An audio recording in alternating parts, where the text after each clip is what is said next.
அந்த மாசாணி அம்மன் ஏன் இப்படி நம்மள பிரிச்சு வச்சு சோதிக்கிறாங்கன்னு தெரியல. எல்லாத்துக்கும் காரணம் அந்த அம்மாவே இருக்கணும்னு அவசியம் இல்லைல்ல. சீக்கிரம் எல்லாம் தெரியும். என் துர்காவை நான் சந்தோஷமா அனுப்பி வைக்க காரணமே நீ அவ பக்கத்துல இருக்கிற நம்பிக்கையில தான். அந்த நம்பிக்கை என்னைக்குமே வீண் போகாது.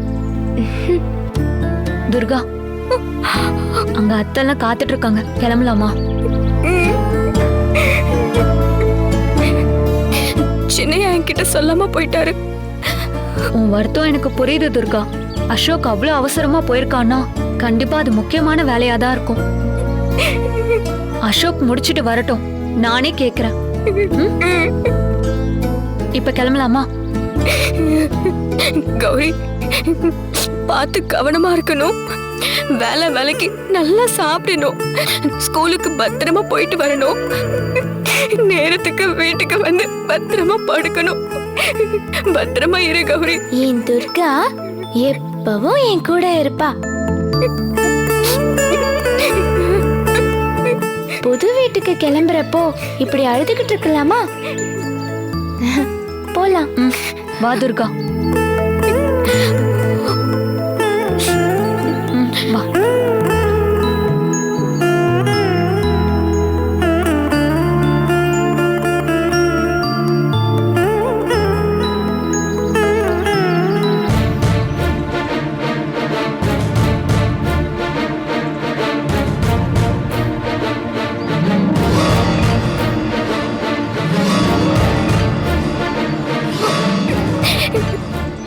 அகிலா, என்னங்க? நானும் ஜனாவும் ஒரு முக்கியமான விஷயமா வெளியில போறோம். நீ துர்காவை கூட்டிக்கிட்டு வீட்டுக்கு போ. நாங்க வேலையை முடிச்சிட்டு வந்துடுறோம். சரிங்க. ஆனா அசோக் இல்லாம எப்படி துர்காவை மட்டும் கூட்டிட்டு போறது? ஏன் கூட்டிட்டு போனா என்ன? வேணும்னா ஒண்ணு பண்ணுங்க. அசோக் வர்ற வரைக்கும் இங்கேயே இருந்து அவன் எப்ப வர்றானோ அப்ப நீங்க கிளம்பி போங்க.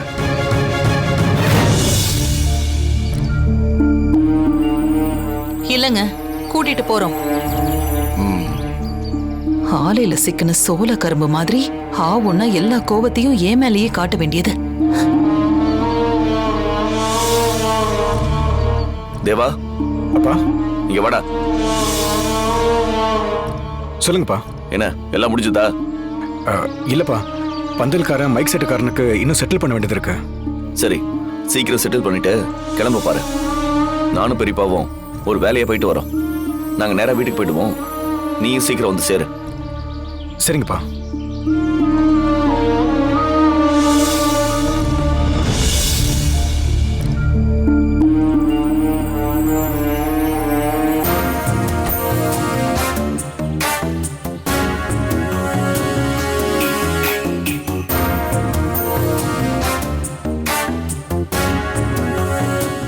அண்ணா, எல்லாம் அந்த தர்மகத்தாவால வந்தது. இப்ப நீங்க ஊன்னு சொல்லுங்க. நான் போய் அந்த தர்மகத்தாவை கண்டம் தோட்டமா வெட்டி போட்டுட்டு வரேன். இல்லடா, இதெல்லாம் பெரிய விஷயமே இல்லை. என் டென்ஷன் எல்லாம் அந்த குட்டி பிசாசு இல்லாம நாம காலன் ஐயா கிட்ட போனோம்னா என்ன சொல்லுவார்னு தான் தெரியல. நடந்த விஷயத்த சொல்லுவோம்னு காலன் ஐயா ஏதாவது ஒரு வழி சொல்லுவார்.